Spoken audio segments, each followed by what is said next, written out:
Bueno, vamos a continuar entonces con la primera mesa redonda, con la mesa redonda central del día de la fecha. ¿Qué sistema de salud necesitamos? Los expositores que nos van a acompañar en este momento van a ser el doctor Mario Borini, el doctor Daniel Manuquian, el doctor Rubén Monsalvo y el doctor Adrián Cattaneo. Bueno, le cedo la palabra, doctor. Bueno, buenos días a todos y a todas. Mientras va llegando la gente, les digo que va a ser una de las pocas veces que me van a tomar agua, pero por una cuestión de la organización me pidieron que así sea. En segundo lugar, le vamos a pedir disculpas. Tenemos que creer además que es agua. Es agua potable. Del Dakar. En segundo lugar, les vamos a pedir disculpas por todas las cuestiones que hagan a la organización. Sepan disculpar que después de 11 años estamos empezando de nuevo. Y en tercer lugar, agradecerles profundamente que estén ustedes hoy acá, porque realmente cuando nos planteamos organizar las jornadas,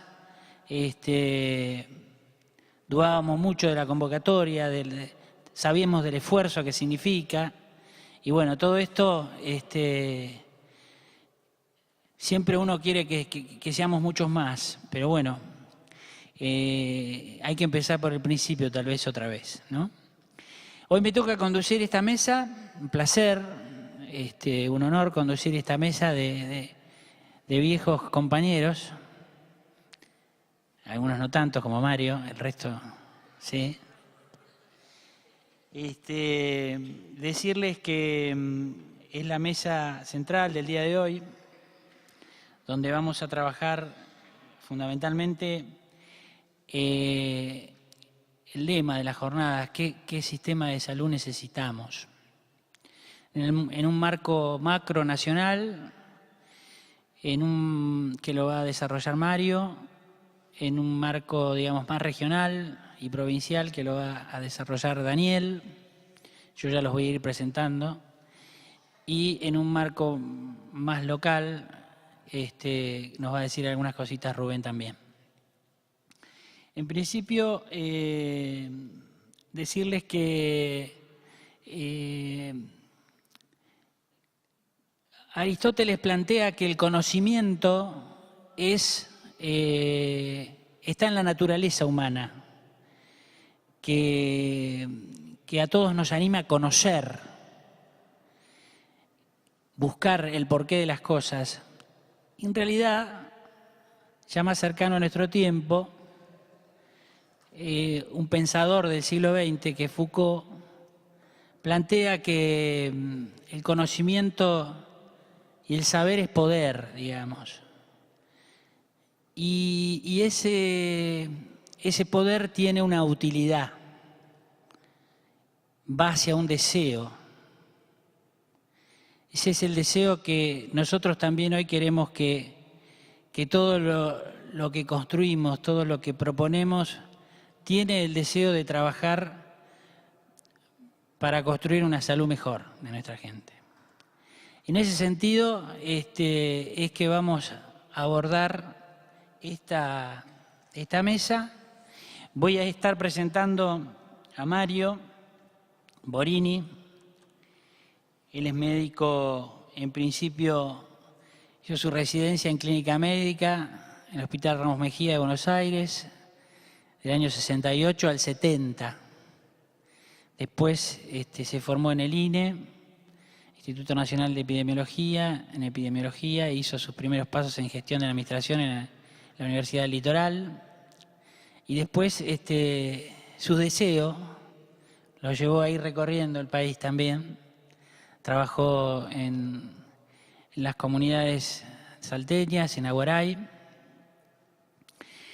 Por esas cuestiones del tiempo que le tocó vivir, también trabajó en Neuquén, O sea que podemos decir que es un hombre de la casa también, por esos 2 años que estuvo en Neuquén, estuvo en Chosmalal, estuvo trabajando también en Cutralcó. Es diplomado en Salud Pública en el año 79 y participa, digamos, viene participando en la historia misma del sanitarismo argentino, digamos, desde la Escuela de Salud Pública, también como profesor y como profesor por concurso. Ganó numerosos premios. Un Martín Fierro tiene Mario Borini, para los que no sabían. Así que es un honor tenerlo hoy acá. Actualmente está trabajando con la Asociación de Trabajadores del Estado. También trajo material para compartirnos. Fue asesor de varios diputados nacionales en el área de salud pública. Así que, bueno, Mario, es un gusto que estés hoy con nosotros. Realmente te agradecemos el esfuerzo por venir y bueno. Y aparte es músico e hincha de Racing. Eso es lo único que tiene, digamos. Sufrido hincha de Racing. Gracias. Muchísimas gracias, Adrián. Muchísimas gracias a todos ustedes. La emoción de pisar un suelo donde uno tuvo experiencias muy intensas. Algunos de ustedes acá saben qué experiencias intensas uno ha vivido. Y lo rural, ¿no? Bueno, aparte, en este contexto que evidentemente evoca la importancia de lo rural, en un país que decrece lo rural, como en todo el mundo, la ruralidad está teniendo una proporción de población cada vez menor, pero para mí sigue siendo convocante desde por lo menos de 2 puntos de vista que son revolucionarios, ¿no? Y en ese sentido la R de rural está muy fuerte y que me parece que sostenerla. Un día uno se imaginará que la salud rural, la medicina rural, los equipos de salud rural tienen en su denominación un abarcamiento más universal. Pero haber puesto rural y sostenerlo es realmente una cosa muy importante desde el punto de vista del cambio en la salud, de 2 puntos de vista para mí. Uno, que en las zonas rurales se concentra la población más añosa del mundo. O sea, lo rural tiene un secreto de la supervivencia humana que lo urbano no tiene. Hay estudiosos que están atrás de pueblos de Pakistán, de Costa Rica, de Japón, de Italia, que son los que recuerdo, ¿no? Que son 5 a 10 pueblos en el mundo que tienen la población más añosa. Cuando decimos añosa, hay gente de arriba de 100 años corriendo por las plazas detrás del amor, ¿no? O sea, no estoy hablando de gente de 100 años sostenida en vida vegetativa. Y en esos 100 o más años es la zona rural la que presenta esos ejemplos. La segunda cosa que me parece a mí que es revolucionaria es que en las zonas rurales están los lugares donde uno, en mi caso, elegiría poner el termómetro de la salud. Porque el día que cambie la salud rural para aquellos pueblos que están postergados, pero no con los mejores promedios de edad al morir, sino con los peores, significa que el día que cambie ahí, cambió la salud en todos lados. Entonces, para mí es muy convocante haber estado con las comunidades aborígenes y criollas de nuestro país en condiciones de amplio sometimiento que, lejos de haberse detenido o solucionado, en muchos sentidos ha empeorado en estos 50 años en que he recorrido lugares de 4 provincias argentinas.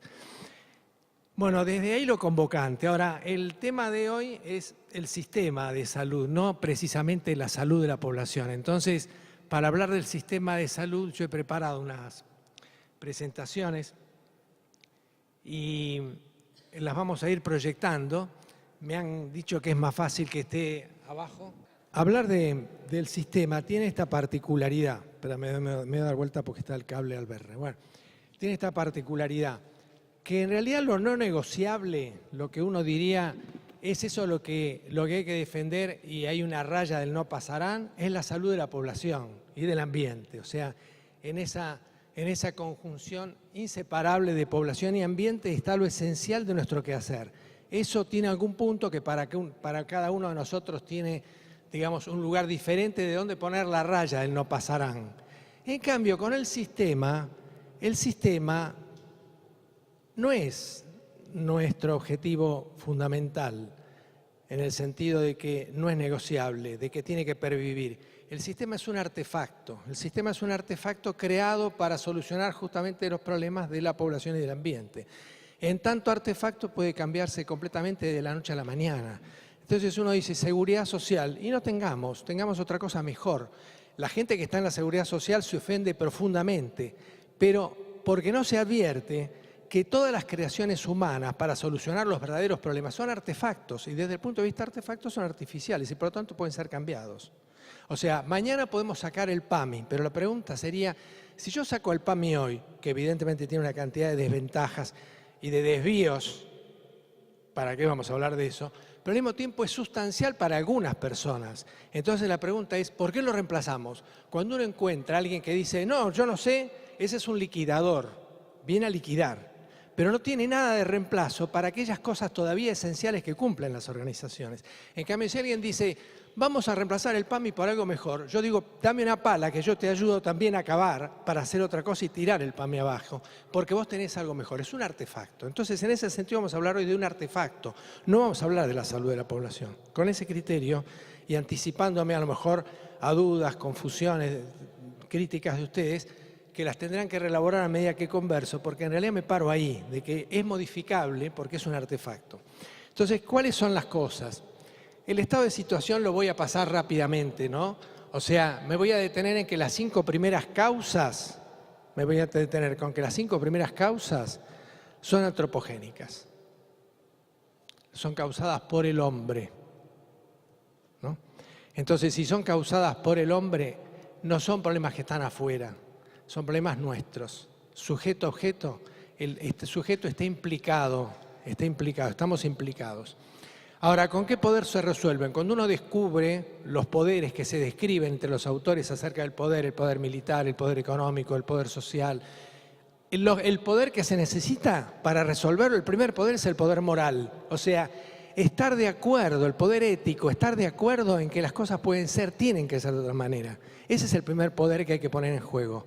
No es el poder económico, no es el poder militar, no es el poder social, la cantidad de votos, ¿no? Sino asumir que la situación de salud es inaceptable, absolutamente inaceptable, con los medios y el conocimiento que se tiene acerca de cómo resolver los problemas. Si uno tiene esa idea y está decidido a eso, tiene el poder más importante para resolver las cosas, que es el poder moral, la convicción de que esto no puede seguir así. Esa es la cosa. Pasamos esta. Premisas conservadoras. Se nos dijo, no se preocupen, vamos a tener política social. ¿Qué es la política social? Es una especie de tanquecito que cuando se derrumba la política económica, el tanquecito funciona y lo va a sacar del problema. No ha resuelto esto los problemas de la política económica. Ha sido un verdadero fraude. La vida ha demostrado que nosotros, cuando hemos tenido una crisis en la política económica, la política social se borró del mapa. Más aún, los fondos de la política social sirvieron para sostener el bache de la política económica. Sucedió exactamente al revés.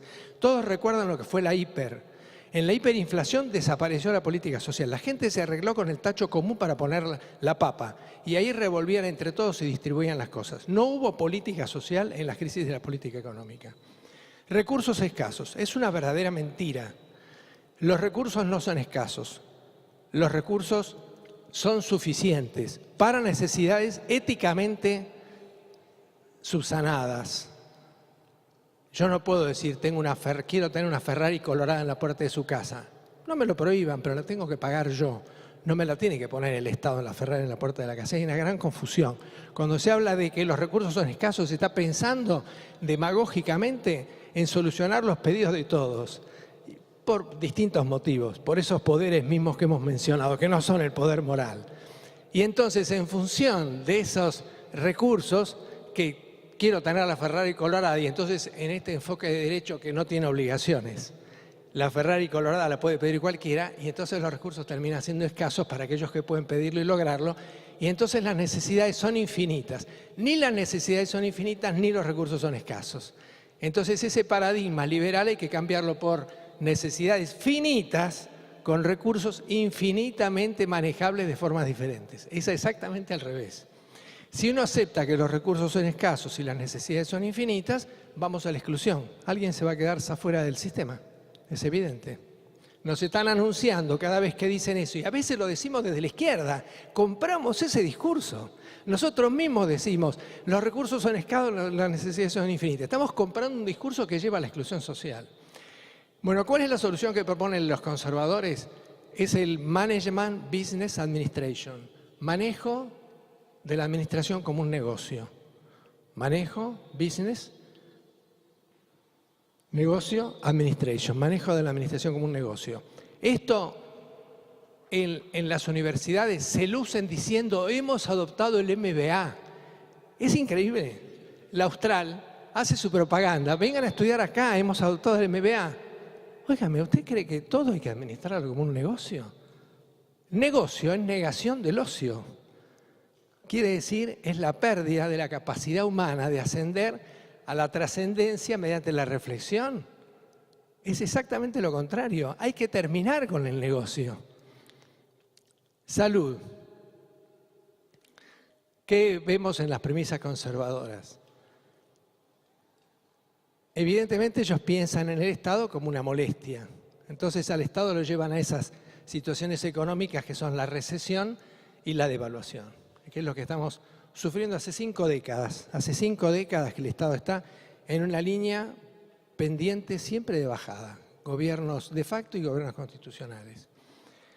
El auge de los seguros privados, los pagos de bolsillo, la bancarización, que es una apropiación del trámite por parte de los bancos, que les significa mucho dinero, y un subsidio estatal permanente. El sistema privado no sobrevive si el Estado no lo subsidia.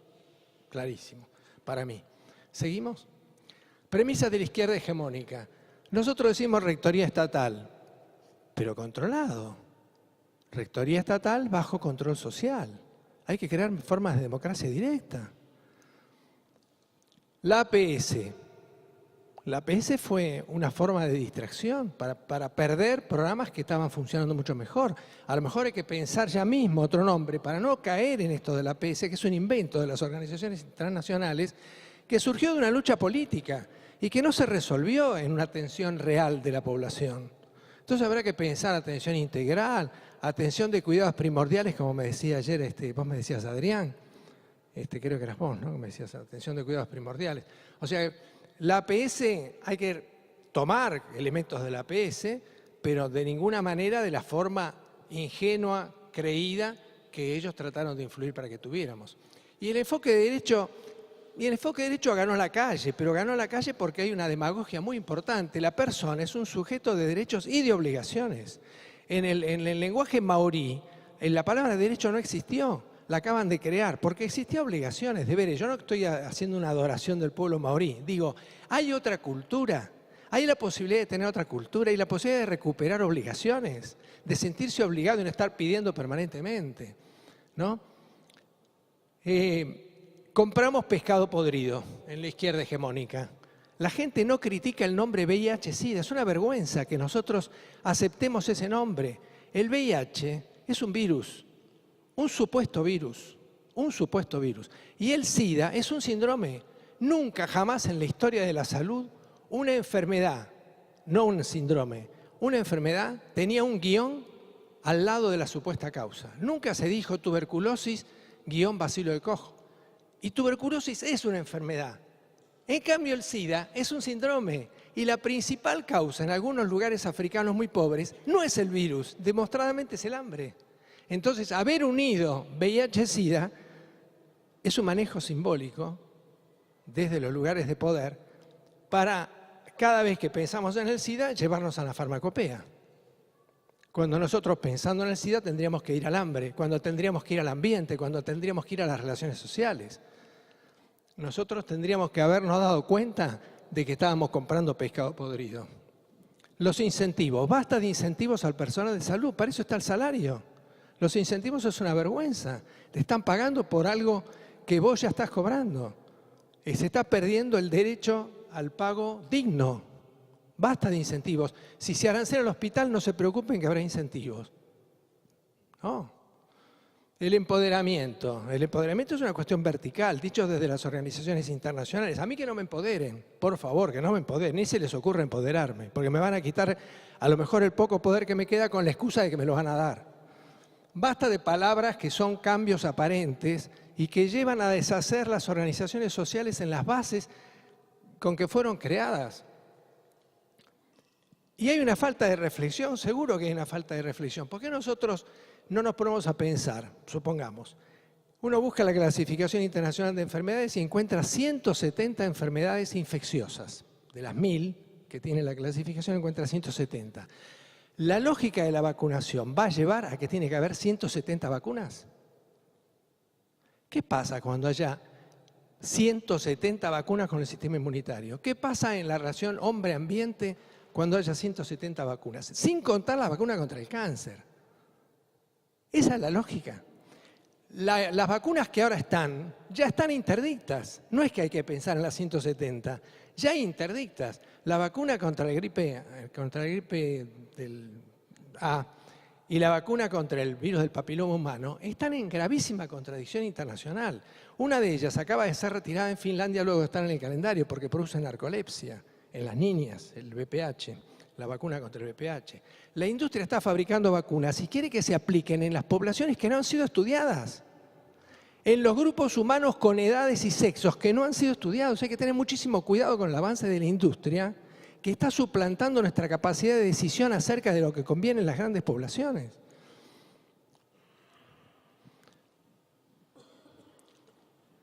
La izquierda, yo no la veo en el campo. Hay muy poca izquierda en el campo, yendo a ver los hechos.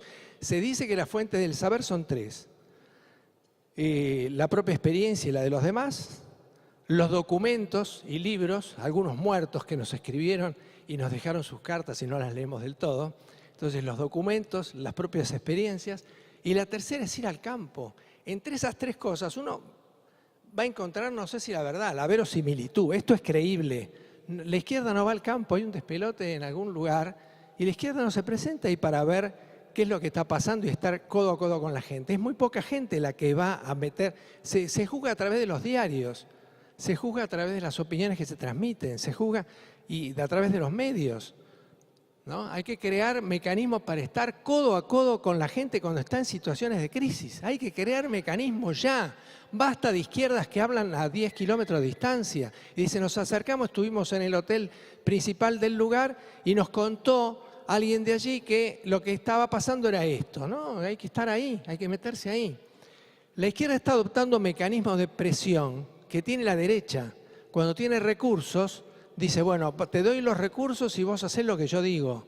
Es la propuesta de la izquierda en salud. Los ministerios que extorsionen a las provincias para que las provincias hagan, si no, no les damos la plata. Pero si vos ya te quedaste como nación con la plata de las provincias en los años 90, cuando hubo el nuevo régimen de coparticipación, donde hubo una exacción de los recursos provinciales por parte de la nación. Y cambió todo el régimen de coparticipación y la nación se quedó con muchísimos recursos que antes eran provinciales. Ese régimen que no ha sido cambiado sirve para meter recursos y la izquierda no descubre que el mecanismo es ser justos y el ser justos no es tener el régimen de coparticipación actual, es devolver el régimen de coparticipación a una situación más justa. El abuso de la estrategia. La izquierda se luce con ejercicios estratégicos, por ejemplo el FODA. Y cuando uno estudia el FODA es un ejercicio de fuerza. No hay ningún valor en el ejercicio de FODA. Uno dice fuerzas, debilidades, oportunidades, amenazas. Dígame dónde están los valores. No hay. Despertemos del sueño de copiar a la derecha, por favor. Tenemos que despertar del sueño de copiar a la derecha. ¿Cuántas cosas hacemos que aprendimos a la derecha? ¿Tenemos que tener otros referentes? Sí, claro. Tenemos que tener referentes que son supuestos. Porque cuando vamos al hospital y se nos ocurren cosas, este hospital funciona como dice Weber. Por ejemplo, quiere funcionar de acuerdo a normas. Cree que se ponen las normas por escrito y mañana cambia el hospital. Eso es weberiano. A la puta, se me ocurrió a mí. No, ya lo dijo otro tipo. Nos vamos a otro hospital y están haciendo reuniones de acuerdos entre ellos. Eso es la teoría social del consenso. En la teoría social del consenso. Entonces no funciona como el otro, no. Es la teoría. Dicen que el consenso es superior a la norma, que la norma puede no estar, pero si hay consenso la cosa funciona. Vas a otro lugar. Entonces encontrás mecanismos mercantiles. Pero como tienen mecanismos mercantiles, pero yo estoy de acuerdo, no estoy de acuerdo. Funciona como dice la teoría liberal. Pero hay otra teoría que dice eso. Después vas a una teoría donde están agarrándose todos a palos. Un departamento se quiere quedar con recursos que el otro dice, si los lleva a ese departamento de atención compleja, yo que soy el que sale a la calle no tengo los recursos. Pero esto es una guerra, es la teoría del conflicto, y aparece el marxismo. Y entonces uno se va dando cuenta de que las cosas que descubre en el sistema ya están escritas, ya están estudiadas por los naturalistas que naturalizan las cosas, por los de teoría del conflicto, por la teoría del mercado, por la teoría normativista. Entonces tenemos que estudiar teoría social, teorías éticas, porque esas están en la base de nuestros supuestos, están en el último perché me piace, que uno diría, ¿por qué haces esto? Perché me piace. Bueno, en ese perché me piace hay un sustrato de conocimiento que sustenta nuestras elecciones cotidianas. Y nosotros, si no, estamos condenados a creer que todo el día tenemos que inventar la pólvora para salir de un problema. Cuando esos problemas ya han sido estudiados, lo que tenemos que identificar es dentro de qué teoría social, dentro de qué teoría ética, dentro de qué teoría de sistemas, con qué visión está pensado esto. ¿Yo estoy de acuerdo o no estoy de acuerdo? ¿Me puedo correr si tengo estas góndolas para elegir? Aumenta la libertad de elección, ampliar nuestro conocimiento acerca de nuestros supuestos, develar nuestros supuestos. La autonomía de los indicadores, era la anterior, es que ningún indicador ata a otro. Cuando uno dice, bueno, aumentó la cobertura. Bueno, aumentó la cobertura, hay que ver si hay accesibilidad. Bueno, aumentó la accesibilidad, hay que ver después si se utilizan los servicios, porque vos aumentás la accesibilidad y le das bragueros y no lo operás de la hernia.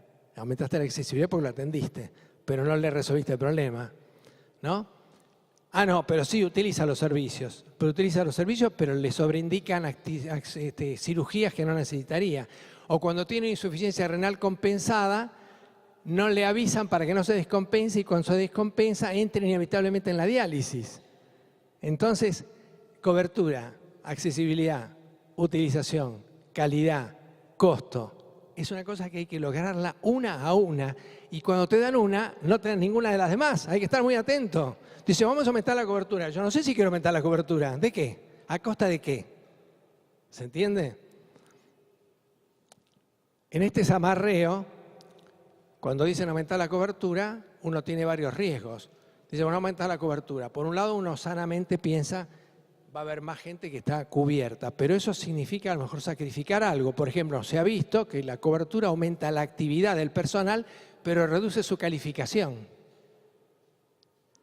Entonces, hay que estar muy atento, la cobertura, conservando todas las demás condiciones, y ninguna condición obliga a la otra, son todas ruedas locas, pero que el que las arma es una persona humana que tiene el hilván de todo eso, y esa persona humana es un colectivo social también, tenemos que estar atentos a eso. El Estado no es igual que público, no sé si hay que aclarar mucho esto, ¿no? Bueno, podemos pasar a la siguiente, temo que me quede un poco corto, después ampliaré. Hay otras economías que pueden estar en la salud, otras economías. Por ejemplo, Felber propone evaluaciones públicas. Se evalúa públicamente. Por ejemplo, ¿qué se podría hacer? Cesáreas. ¿Cesáreas? ¿Cómo puede ser que haya efectores de cesáreas? La Trinidad, 80% de cesáreas. ¿Qué es esto? ¿No? Entonces, una evaluación pública. ¿Uno puede conminar a un sanatorio a que no tenga 80% de cesáreas? Difícilmente con la legislación actual. Pero lo que puedo hacer, si existiera un programa verdaderamente de garantía de calidad, sería publicar la Trinidad, 80%, no acredita. ¿Por qué no acredita? Porque los parámetros internacionales dicen que puede tener hasta 10, máximo hasta 20, no más de 20%. Entonces, vos estudiás, no le decís a nadie que operan mal, ni le decís que tienen mala intención. Que eso no lo decimos. Lo que decimos es, sobre los parámetros internacionales de 10 a 20, la Trinidad tiene 80. Usted ya está informado. La Secretaría de Salud desaconseja totalmente que se salga del máximo de 20. Ahora, si alguien quiere ir a la Trinidad, que vaya. pero nosotros estamos con las cesáreas. Si la cesárea tiene una mortalidad de 1 en 2.500, estamos para 700.000 partos, estamos muy por arriba de la muerte que se adjudica al aborto, tanto al provocado como al espontáneo.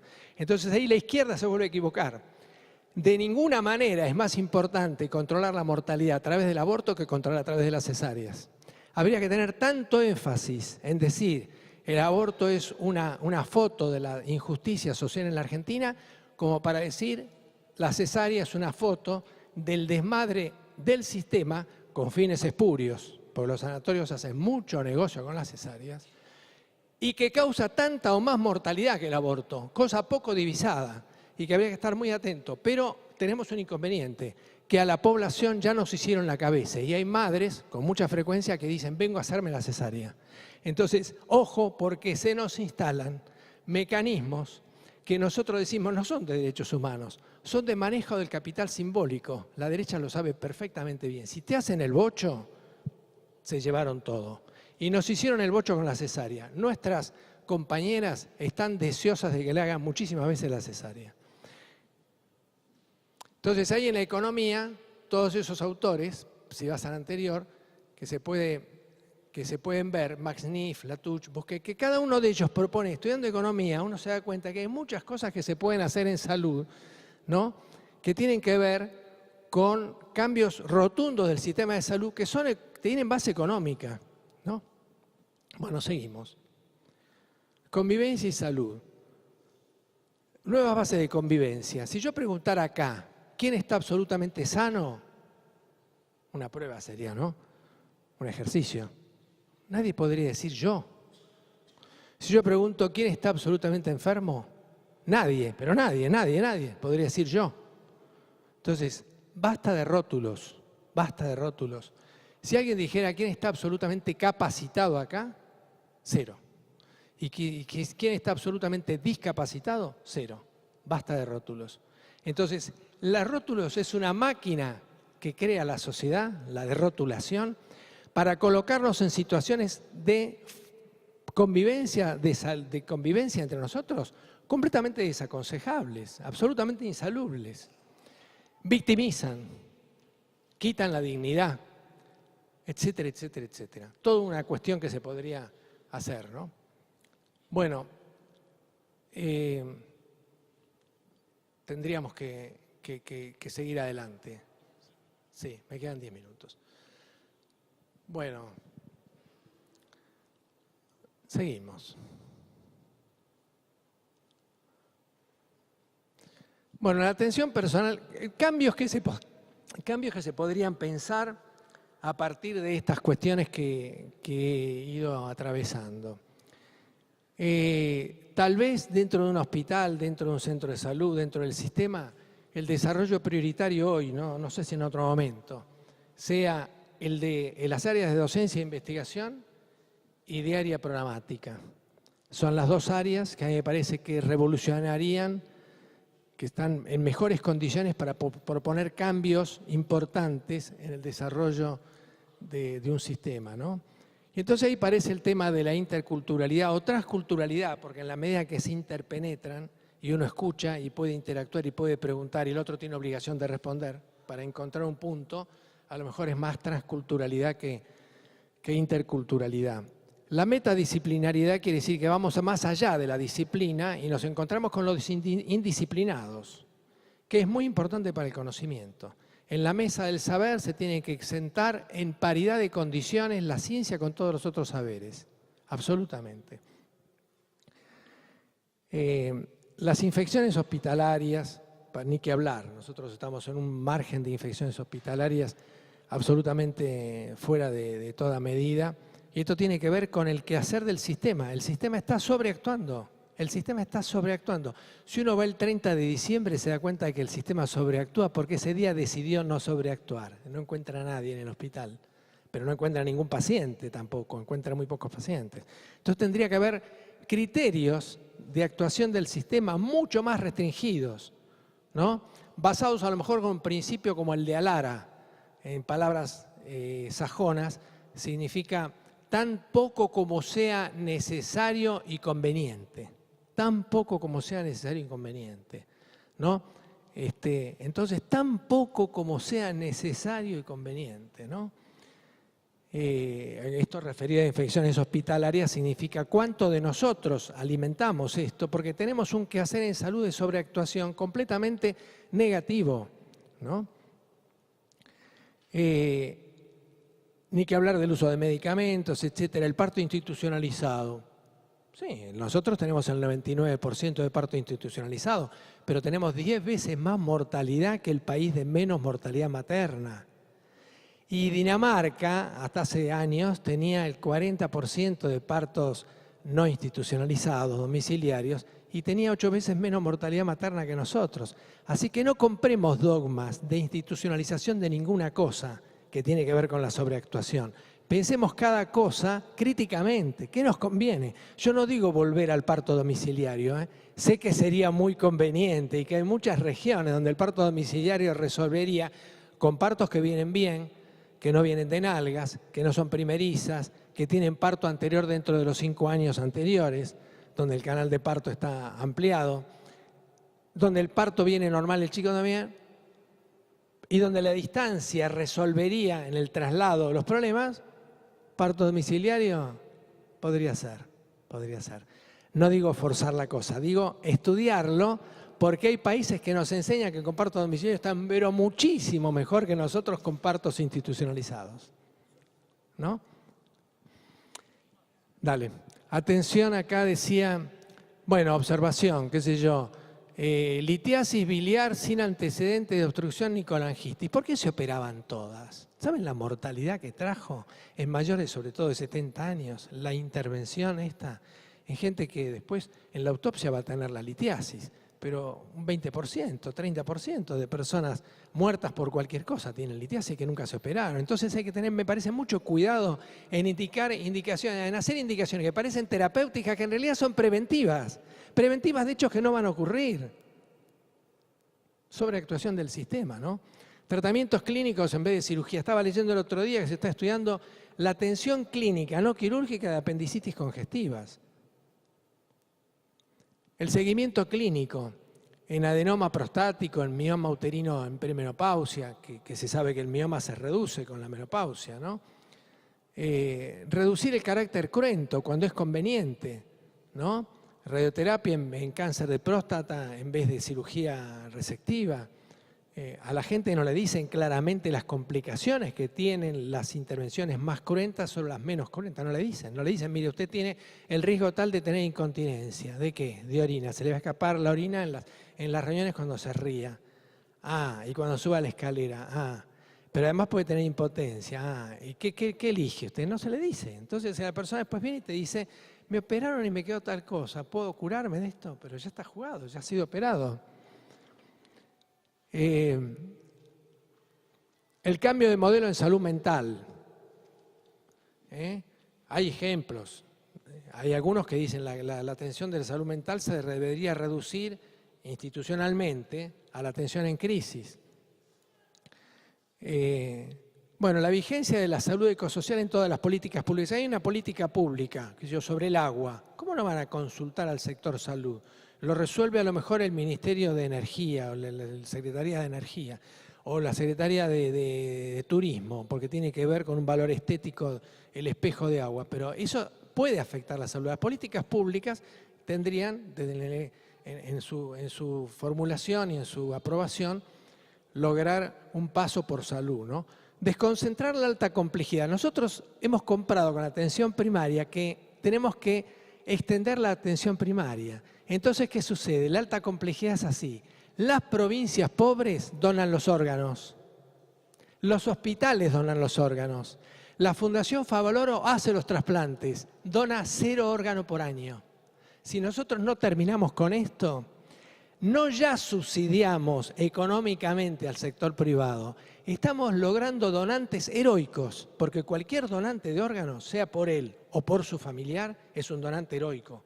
Está diciendo, yo no sé si va a vivir, me dicen que no, y bueno, sáquenle los órganos. Es un donante heroico, terrible, es un drama de la vida.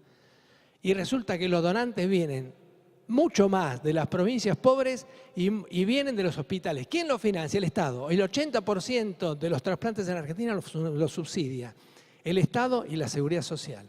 Si nosotros no ponemos esto en caja, evidentemente estamos confundidos. Entonces, no es la atención primaria distribuirla, también la compleja y con mucho énfasis, porque si distribuyéramos los centros de trasplantes como correspondería regionalmente, no hay más remedio que distribuir la atención primaria. Entonces, uno puede empezar por la atención primaria, aseguremos la compleja. Empezamos por la compleja, aseguremos la primaria. Se puede empezar, pero tenemos que hacer las dos. Las dos se tienen que distribuir, no solamente la atención primaria.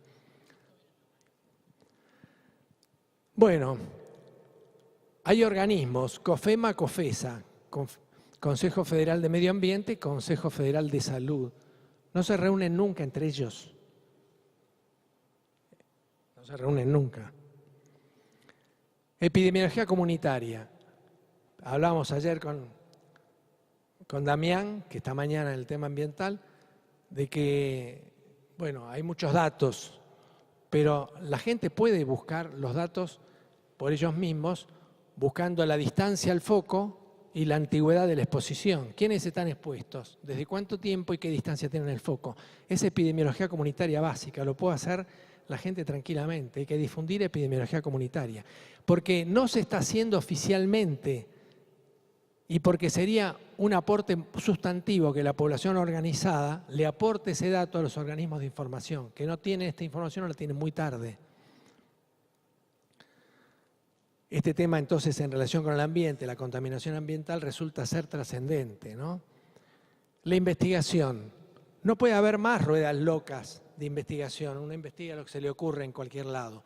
Desde ya que puede haber investigaciones fuera de un programa, serán excepcionales, pero tiene que haber un programa nacional de investigaciones, un programa jurisdiccional, un programa local de investigaciones aprobado por la autoridad local y que dice, nuestro norte, de acuerdo a los problemas de salud de la población, que son no artefactos, sino lo no negociable, es este. Y este es nuestro norte. Apoyamos todas las investigaciones que se hagan en esa línea. Además, pregunten y veremos. Pero no puede ser que cada uno presente un programa de investigación de lo que se le ocurre y se sale de las prioridades y hace lo que se le canta, ¿no es cierto? ¿Pagado por quién? Por los laboratorios, que están alimentando toda la maquinaria de distribución de sus artículos, artefactos, no necesariamente ligados a la salud de la población, lo no negociable. Bueno, participación social y del personal, ¿no? Basta de contrataciones en negro, prohibición de adicionales no remunerativos y después problemas particularísimos. La odontología es privada en nuestro país en altísimo grado. Tiene que haber una odontología hospitalaria al mismo nivel que cualquier otra profesión de la salud. Una política de Estado en enfermería. Se necesitan, no una, 150.000, 200.000 enfermeras. Hay que tener una política de Estado de 10 años de duración que desborde, que supere todas las gestiones de gobierno. Tiene que haber una política de Estado en la anestesiología, pero no porque sean culpables los anestesiólogos, es culpable el Estado. Hay que tener autocrítica. Primero el culpable es el Estado, nosotros, y después los anestesiólogos. Se organizaron cuando la situación es tan crítica como para cualquier personal de salud y sacaron ventajas por todos lados. Pero el Estado les cedió la matriculación, el Estado les cedió la posibilidad de designar cuántos residentes va a haber de anestesiología, el Estado les cedió la intermediación, es el único intermediario que si uno quiere trabajar, tiene que decir que la Sociedad de Anestesiología me permita trabajar, porque ellos se intermedian en todos los convenios. Esto se lo cedió el Estado. A nadie se le cedió eso. Cuando un diputado quiere cambiar la ley de anestesiología o quiere decir cómo tiene que ser anestesiología, viene la sociedad a conversar con un sobre. Tiene un poder económico, la Corporación Anestesiológica, que no lo tiene ninguna sociedad en nuestro país profesional. Y ese crecimiento lo permitió, lo alentó el Estado. Entonces tiene que haber una equidad en el trato de los anestesiólogos, devolviendo tecnología adecuada para trabajar, condiciones y medio ambiente de trabajo, salario digno, estabilidad laboral, reconocimiento profesional. Entonces, obligados ellos a considerar que el Estado se para distinto, podrán y tendrán que aceptar que el Estado recupera las funciones que perdió. Tiene que haber ahí una solución. Y alternativas para el crecimiento de la medicina general. Esto hay que pensar, ustedes saben mucho más de esto que yo. Es imprescindible que la medicina general crezca, se mantenga, se sostenga y no pierda basas frente a la especialización creciente. Ese es fundamental, este es un tema fundamental, ¿no? Adelante. Bueno, seguimos. Bueno, el tema de los colegios médicos, de los colegios profesionales, esto tiene que cambiar. La anterior era nueva vinculación del Estado con las obras sociales. El Estado está subsidiando a la medicina privada, pero seguro, de múltiples mecanismos que están en el librito de financiamiento que ahora los tenía Malcolm, si se pueden bajar y poner a disposición. Entonces cada uno puede leer ese librito y si no está igual en el internet, ¿no? Pero además el Estado subsidia a través del programa Sano a las obras sociales. Basta, no se subsidia más a las obras sociales. Lo que se les ofrece es hospitales muy mejorados que logren los permisos de habilitación municipal, porque los hospitales en Buenos Aires, por ejemplo, ninguno tiene permiso de habilitación municipal porque no cumplen las condiciones físicas, estructurales. Es una vergüenza. Entonces, hospitales puestos bien, en condiciones. Y las obras sociales, si quieren que las contraten. Cuando las contratan, hay muchos mecanismos. Por ejemplo, el Estado les podría reintegrar el 50% del contrato. Vos me contratás por 100, te devuelvo 50. Las obras sociales van a tener que explicarle a sus afiliados por qué siguen contratando afuera lo que el Estado les ofrece mejor y más barato. Pero el Estado se tiene que poner de pie y tiene que interrumpir las 5 décadas de caída de sus establecimientos y de su personal. Si no se pone de pie, no le puedes ofrecer a las obras sociales algo interesante para que las obras... Pero tiene que haber una nueva componenda, obras sociales Estado, ¿no? Basta. Listo. Listo. Si el coordinador dice listo, paramos. Gracias, Mario. Después va a dirigirse a todos ustedes el doctor Daniel Manoukian, que es médico de la UBA con diploma de honor y residencia de medicina de familia del Hospital Regional Neuquén. Fue director del Hospital de Tricaumalal, director del Hospital Chosmalal, en 2 oportunidades. Fue secretario de Hacienda y secretario de Gobierno de la Municipalidad de Chosmalal durante un periodo constitucional. Magíster en Economía y Gestión en Salud, en ISalud, y máster en Política y Gestión de Salud de la Universidad de Bolonia. Y hasta hace muy poco fue secretario de Políticas de Salud del Gobierno de la provincia de Río Negro y actualmente es delegado sanitario federal de la provincia de Río Negro. Así que le agradecemos que pase.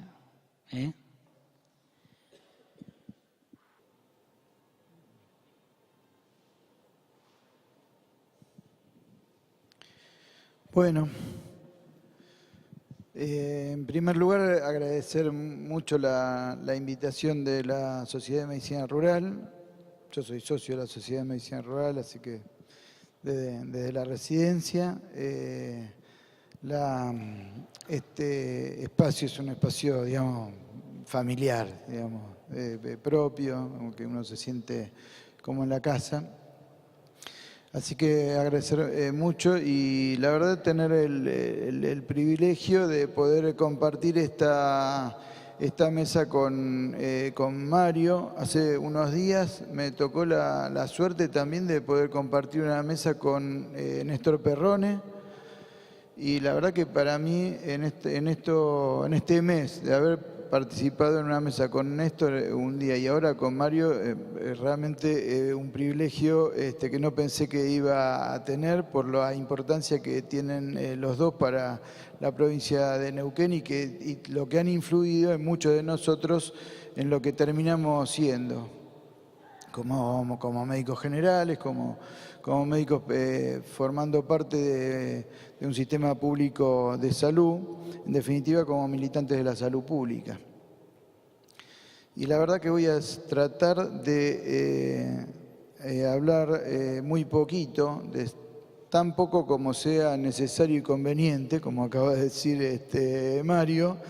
Seguramente desde otro lugar, siempre yo creo que es muy necesario para quienes estamos en la gestión de los hospitales y de los sistemas de salud, tener la palabra, la reflexión y la mirada crítica de personas importantes como Mario. Yo de muchas de las cosas que dijo tengo muchas diferencias para plantearle en otro momento, pero realmente esa mirada crítica creo que es la que nos alimenta para revisar continuamente lo que estamos haciendo. Y de eso un poco me parece de lo que se trata esta convocatoria, de pensar qué sistema de salud necesitamos.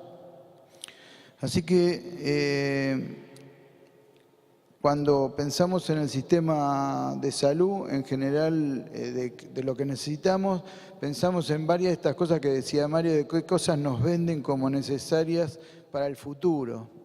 Entonces pensamos en la genética, en la robótica, en la telemedicina, y se me ocurrió el otro día cuando charlábamos sobre el hospital del futuro, pensar que en esta frase de este hombre que se llama Giuseppe Tomasi, di Lampedusa, este era un tipo bastante vago, que escribió muy pocas cosas en su vida como escritor, pero una de las cosas que escribió fue El gato pardo, fue la única novela que escribió en su vida, después de vagar por Europa haciendo uso de su título nobiliario, y tuvo la suerte además de que ese libro después se transformó en una película muy taquillera, que fue El gato pardo, pero que rescató esa frase que decía que si queremos que todo permanezca como está, es necesario que todo cambie. Y él lo decía en un momento particular de Italia, de la unificación de Italia, donde aparecía la amenaza para la nobleza italiana de la instauración de la República en Italia. Entonces el tipo le decía a la aristocracia que estaba en decadencia, era necesario asumir el cambio para poder sostener el status quo que tenían hasta ese momento. Y esto se emparenta con lo que decía Mario hace un rato, cuando nosotros pensamos que justamente es al revés. Si no estamos conformes con lo que tenemos, lo que necesitamos es cambiar, pero cambiar realmente porque lo único modificable es el futuro. Y por eso, en contraste con eso, me pareció interesante traer esta frase de otro italiano contemporáneo de Giuseppe Tomasi, que fue Antonio Gramsci, que murió muy joven por tuberculosis, un mal de Pot, con el cual me emparento bastante por la altura, porque llegó a medir 1,50 m y pico nada más Gramsci, y solamente por eso me puedo asimilar a él. Pero traigo esta frase porque digo, si todo tiene que cambiar y si lo único modificable es el futuro, esta frase de Gramsci la verdad me parece interesante rescatar, ¿no? El único modo de predecir el futuro es organizarse. Y yo estoy muy de acuerdo con lo que decía Mario, ¿no? El sistema de salud es solamente una forma de organizarse, es un instrumento, es una herramienta para aportar a la mejora de la salud de la población, pero evidentemente la organización, el otro día lo decía medio en broma, Gramsci parece que era peronista porque Perón decía lo único que la organización vence al tiempo, y en realidad esta idea de que la organización perdura más allá de algunas circunstancias de la coyuntura aparece en distintos momentos de la historia a partir del pensamiento de gente importante, y me parece que lo de Gramsci tiene importancia en esto. La organización es importante, pero también esa idea positiva, optimista, con ganas, con voluntad, con proactividad, de que si se quiere cambiar y si se quiere que esa modificación del futuro ocurra, bueno, depende también de cada uno de nosotros. Yo voy a tratar de ser lo más breve posible respetando esos 30 minutos. Algunas cosas las voy a ir pasando más rápido, pero me parecía importante, en principio, 2 o 3 conceptos vinculados con salud, algo sobre la historia del sistema de salud en la Argentina. Me voy a detener un poquito más en los principales desafíos que tienen actualmente los sistemas de salud y en particular en nuestra región, y en la importancia que tiene que el sistema de salud en la provincia cuente con un plan de salud como marco referencial.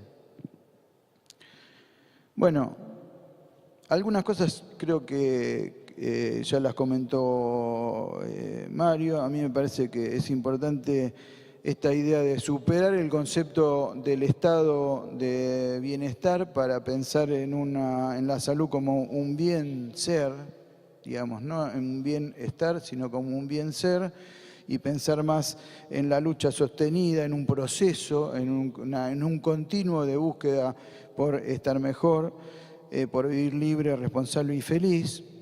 Ese es un concepto diferente con el que muchos de nosotros, los que tenemos más años, nos criamos en la medicina. Pensar en la salud como una política social que implica necesariamente un sustento ideológico, y entonces es también nuestro accionar como trabajadores de salud un espacio de militancia y de compromiso social.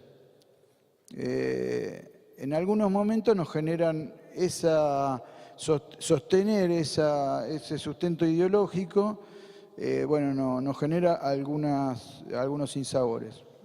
Yo recientemente, me contaba recién Adrián, hasta hace muy poquito acá veo 2 compañeros, por lo menos 2 que veo acá, compañeros de Río Negro. Tuve la posibilidad de ser parte de la conducción del Ministerio de Salud de Río Negro, y la verdad que cuando me vi obligado a renunciar por un cambio drástico, desde mi punto de vista, de la orientación política del gobernador que me había convocado para ese cargo, una de las razones por las cuales sostuve que era necesario renunciar es porque yo creo que las políticas sociales y la política de salud es una de ellas, requiere tener un sustento ideológico claro. No es una cuestión meramente técnica, tiene más trascendencia que lo técnico, y me parece que eso lo tenemos que tener claro en salud. Y la otra cuestión es que la salud como política de Estado, me parece también a mí que tiene que estar claro que el sistema sanitario está inmerso en un modelo de país que lo determina. Cuando uno piensa en una política sanitaria, no la piensa en forma aislada del contexto, porque justamente son los determinantes sociales, mucho más los que influyen en la salud de la población que lo que podemos hacer dentro del sector sanitario. Por lo tanto, no se puede pensar en una política sanitaria escindida de una política general para el país y para la provincia. Más, digo, yo no creo que sea posible un proyecto de provincia escindido de un proyecto nacional.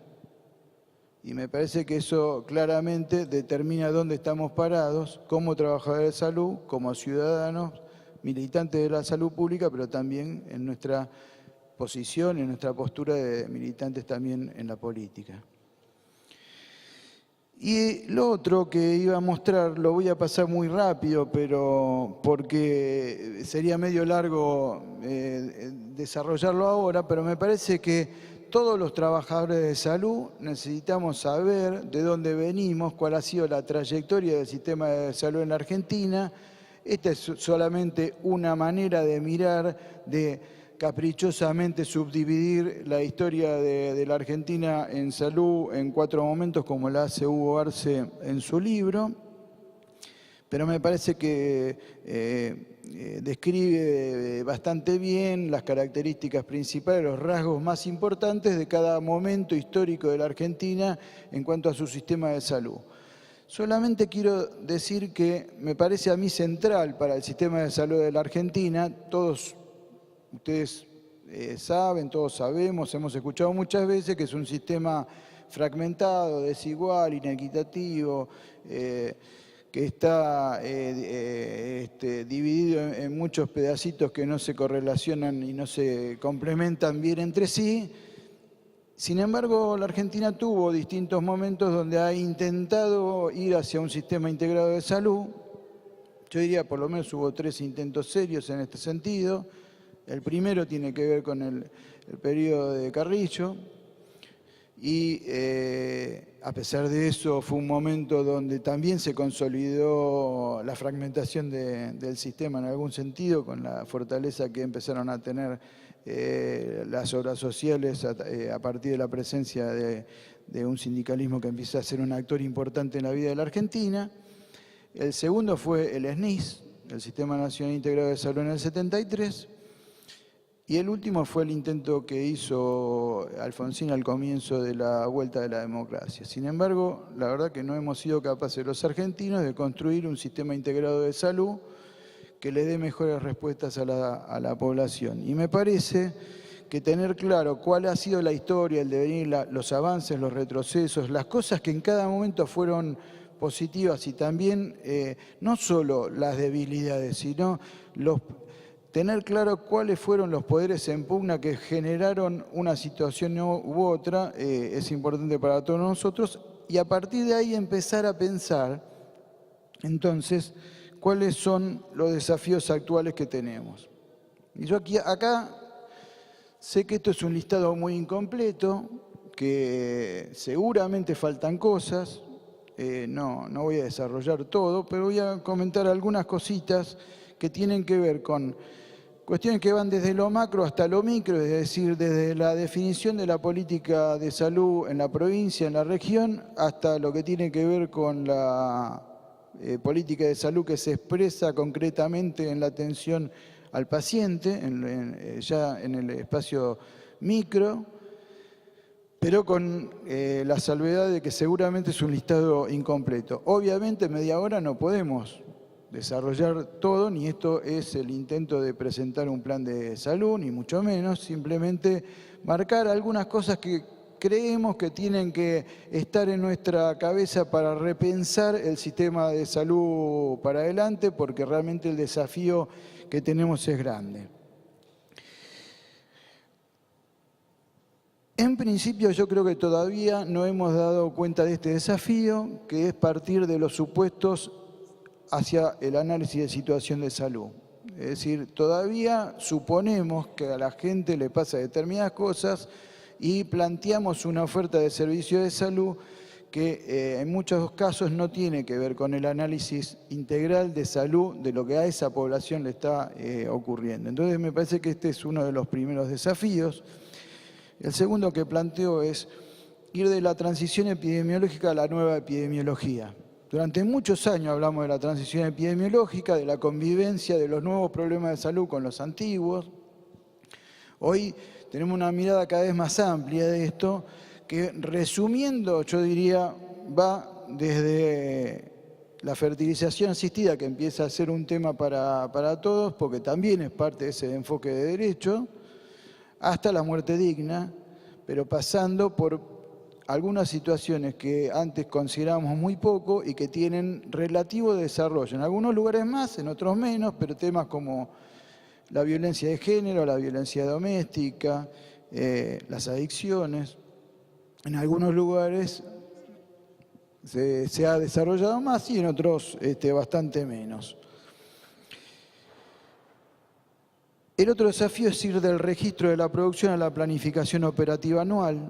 Esto también es parte de lo que a nosotros estábamos muy acostumbrados, registrar todo lo que íbamos haciendo, pero tener una poca conducta anticipatoria de planificación de lo que teníamos que hacer y mucho menos de fijar metas sanitarias para ir después viendo si vamos avanzando en la dirección correcta.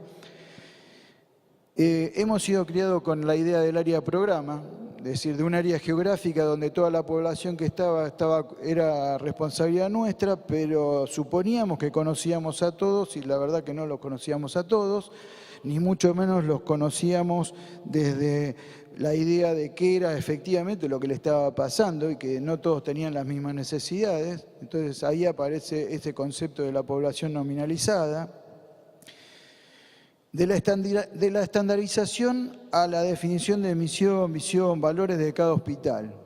Es decir, esto es muy propio de Neuquén. Nosotros A nosotros teníamos claro que un nivel 3 era un nivel 3, el nivel 4 tenía tales cosas, el nivel 6 tenía tales otras, pero en la medida que va creciendo y se va complejizando la cosa, bueno, también es necesario que me parece a mí, sobre una organización por complejidad creciente, que sigue siendo saludable que lo tenga el sistema, es necesario respetar la modalidad que va adoptando cada hospital, pero que eso es parte de esa definición participativa que cada hospital se tiene que dar.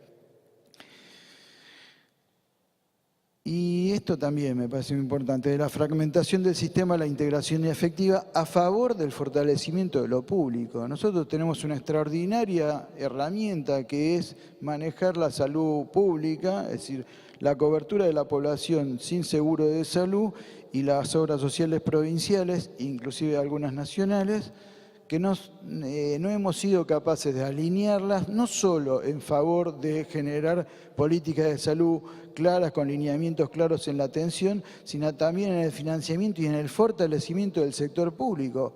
Hemos hecho, sobre todo en algunas provincias, Neuquén y Río Negro, dos ejemplos muy claros de fuerte transferencia de lo público al sector privado, cuando podríamos haber utilizado el instrumento de las obras sociales provinciales para fortalecer el sector público claramente. Y este es un tema complejo, pero yo creo que es parte de una discusión extensa que hay que darse, de repensar una ley de carrera sanitaria y pensar en una ley de carrera sanitaria única nacional, que implica, digamos, un trayecto bastante complejo de discusión, de participación, y que tiene muchos temas, no solamente lo salarial, lo remunerativo, pero que hay que animarse a pensar en nuevas formas de remuneración. Yo no estoy hablando acá de los incentivos a los que hacía alusión Mario, sino a la vinculación de nuestro trabajo y nuestra retribución a los objetivos sanitarios que hay que plantear. Hay países del mundo que han avanzado mucho en esto, no en la producción, no en premiar la producción, sino en premiar el logro de resultados sanitarios previamente acordados entre las partes.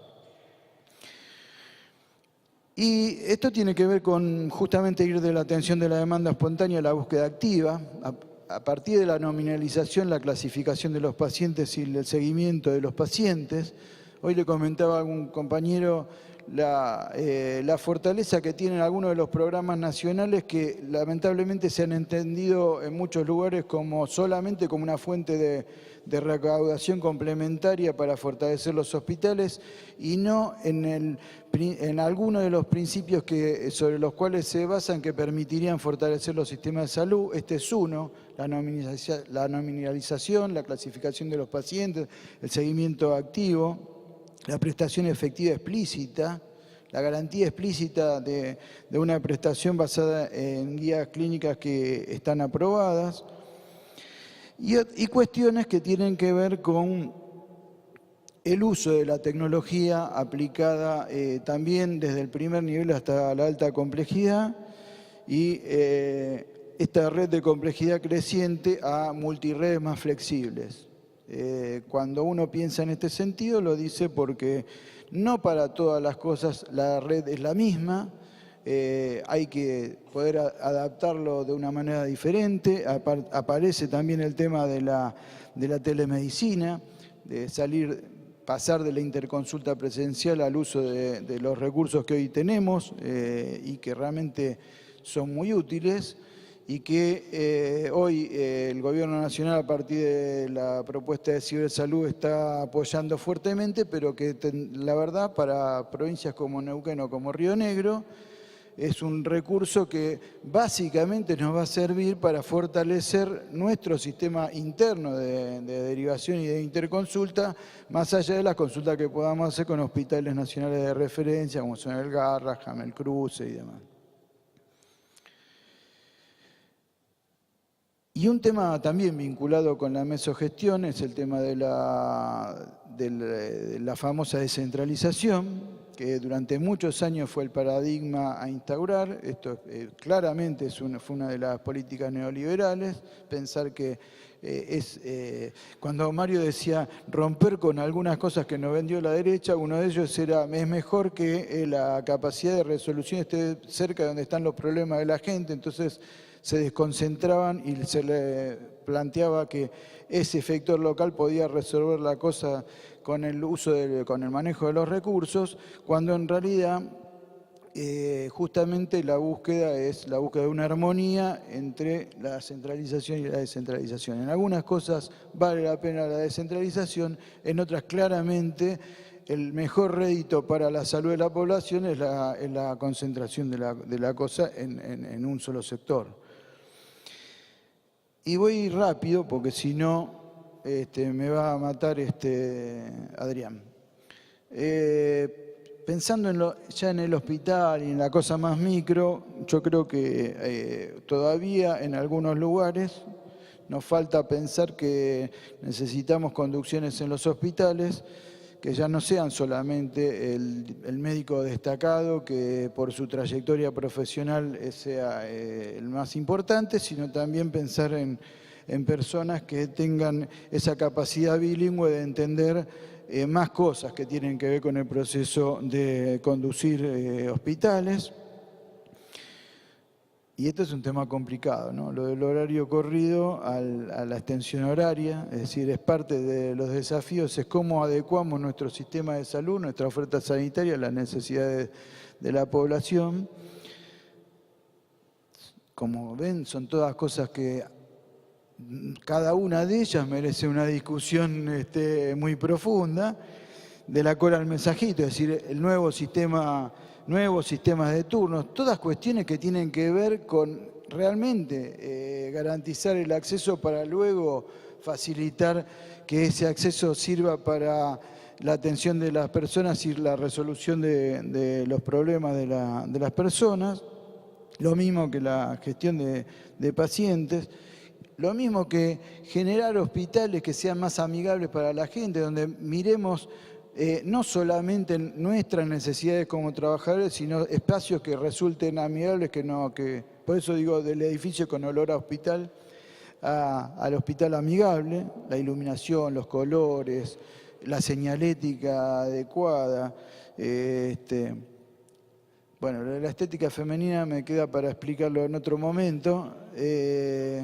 Seguramente lo he tomado esto de un comentario que los otros días hacía Néstor Perroni, que yo le dije que era demagógico para quedar bien con las mujeres, pero bueno, dije, le fue bárbaro con ese comentario, yo lo agrego, ¿no? Pero bueno, es para desarrollarlo más en otro momento.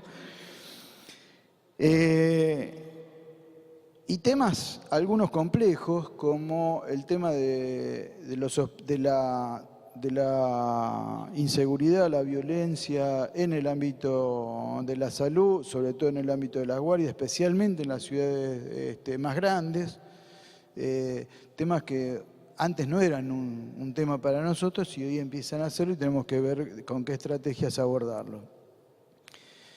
Y también esta idea de pasar del paciente que busca el hospital a la casa hospital, ¿no? Y acá aparece toda esta cuestión de los cuidados paliativos, la internación domiciliaria, el empezar a tener un vínculo con la población y el respeto de esa culturalidad y de ese respeto a la intimidad y al ambiente familiar de contención de una manera diferente.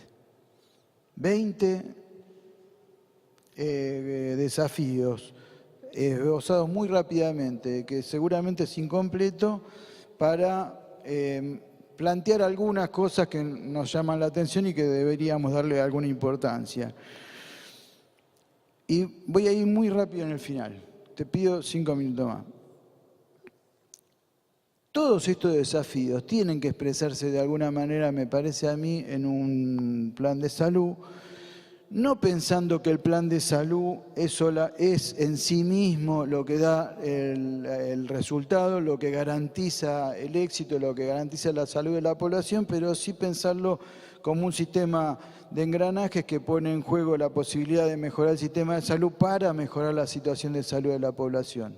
Entonces, retomo ese concepto que decía Mario del sistema de salud como un instrumento, como una herramienta.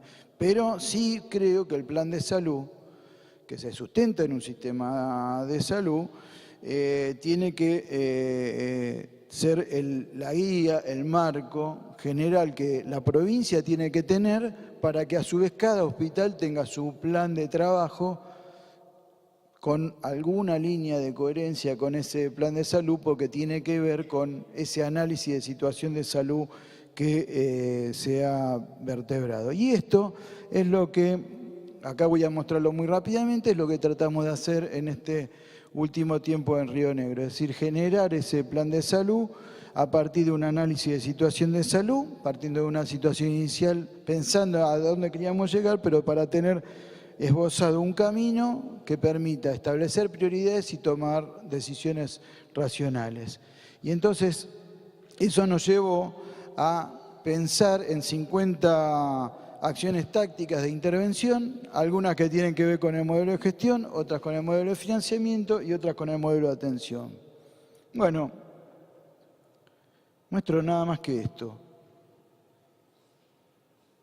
Me cortó ya, pero voy a mostrar esto nada más.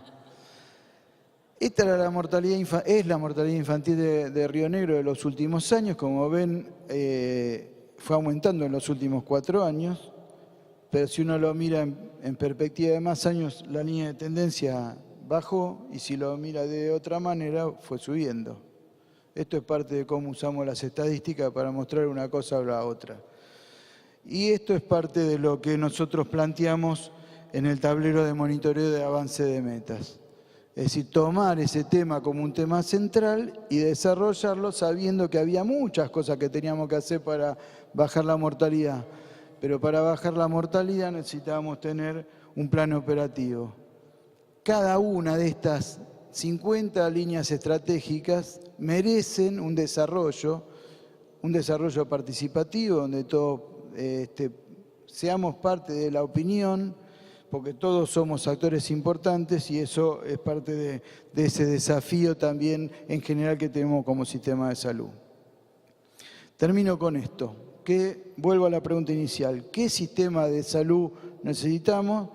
Bueno, un sistema de salud que dialogue con su propia historia, que rescate sus mejores tradiciones. Río Negro y Neuquén la tienen y es importante que eso lo rescatemos, que asumamos la salud como un fenómeno social y que se comprometa con el devenir político, social y cultural de la comunidad, que facilite la participación popular efectiva, que asuma estos desafíos con una vocación de cambio, que aproveche todas las herramientas que están disponibles, pero que no por eso deje de pensar que tiene que desarrollar su estrategia en base a tener un Estado fuerte y presente, porque estamos convencidos de que en salud un Estado fuerte y presente es un fuerte redistribuidor de la riqueza.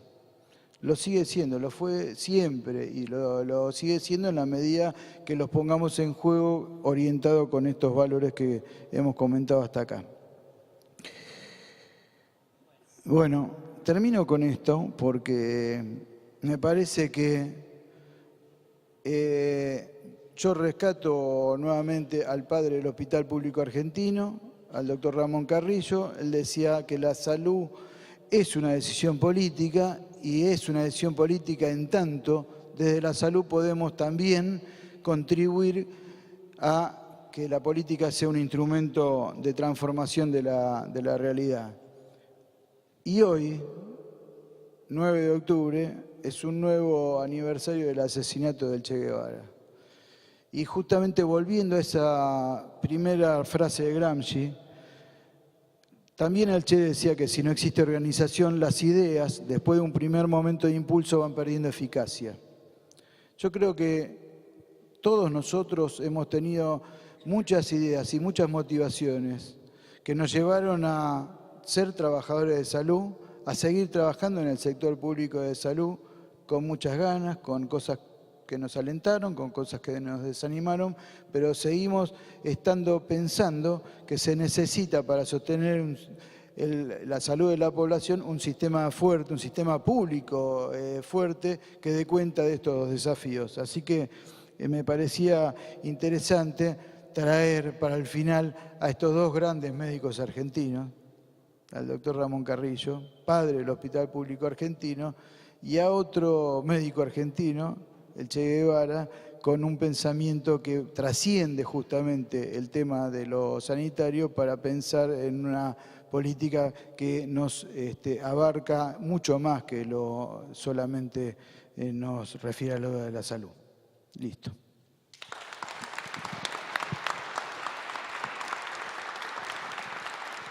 Bueno, como verán, no es fácil sacarle el micrófono a esta gente. Les pido disculpas. Vamos a rápidamente hacer la última ponencia, que es, por suerte, creo en Rubén, que es cortita. Rubén es Rubén Monsalvo, nuestro presidente de la Sociedad de Medicina Rural del Neuquén. Es médico, graduado en la Universidad de Córdoba. Ingresó a la provincia en nuestro querido Hospital de Rincón de los Sauces. Después es parte de la primera camada de médicos residentes de Medicina General del Hospital Zapala, hace 25 años que estamos celebrando también ese acto. Y desarrolló sus primeras fuerzas en el Hospital de Loncopué. Luego fue a Zapala, estuvo en Zapala varios años, fue médico de planta, jefe de la programa, fue director del Hospital de Zapala y fue jefe de Zona Sanitaria 2. Luego pasó a la Subsecretaría de Salud. En el medio compartimos la maestría de Gestión y Política de Salud y Epidemiología de Lanús. Y luego fue director de Gestión de la Calidad y hoy está como director de Fiscalización de la provincia. Así que con ustedes, el compañero Rubén Monsalvo. Gracias, Adrián. Primer comentario, no voy a hablar media hora, quédense tranquilos. No era la idea hacer una exposición y una ponencia, sino usar un poco este rol de presidente de la sociedad, convocante, como para hacer este primer nexo entre estas ponencias que hemos escuchado y lo que viene después. Un poco repensamos el desarrollo de esta mesa, que inicialmente vamos a hacer un pequeño comentario. Estaba pensado en dos momentos, una con la presencia de Mario que hoy escuchamos, y del doctor Rovere, que no nos pudo acompañar porque hace unos pocos días nos avisó que tenía un problema familiar, lo operaban a la señora, así que se excusó y no pudimos contar con su presencia, pero estamos tratando de comprometerlo para que nos acompañe un poquito más adelante. Y una segunda mesa que iba a ser el día de mañana, esto lo digo porque en el programa preliminar estaba así, donde íbamos a hablar de los temas más regionales con Daniel y la doctora Tamburini, subsecretaria de Salud, quien también se tuvo que excusar por algunos problemas de agenda que tenía y no pudo participar. Entonces rediseñamos esta mesa, como ustedes lo están viendo, y creo que está siendo un acierto desde el punto de vista de lo que era la idea que hace un rato comenté cuando inaugurábamos las jornadas, de generar un espacio de debate abierto, democrático, con ideas, propuestas y con una visión que trascienda más allá de lo cotidiano, de lo coyuntural, ¿no? Y en ese sentido me parece que la exposición de Mario, cada frase era un cimbronazo, nos estaba repercutiendo muy fuerte en todo lo que él decía, porque como que cuestionaba hasta las cosas que para ahí parecen como eran inamovibles para nosotros, ¿no? Pero creo que de eso se trata, que con la inteligencia y la capacidad de acumular toda la experiencia que uno tiene en su trayectoria personal y profesional y la reflexión que de eso puede hacer, sacudirnos un poco con propuestas que son muy movilizadoras y que generarán seguramente mucho debate.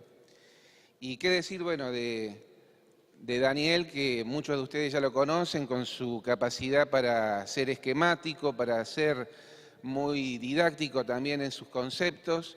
Creo que también contribuye esa claridad conceptual y esa capacidad que él tiene para esquematizar la posibilidad de enmarcar o darle un contenido al debate que pueda ir por algún camino donde no nos podamos perder tan fácil, ¿no?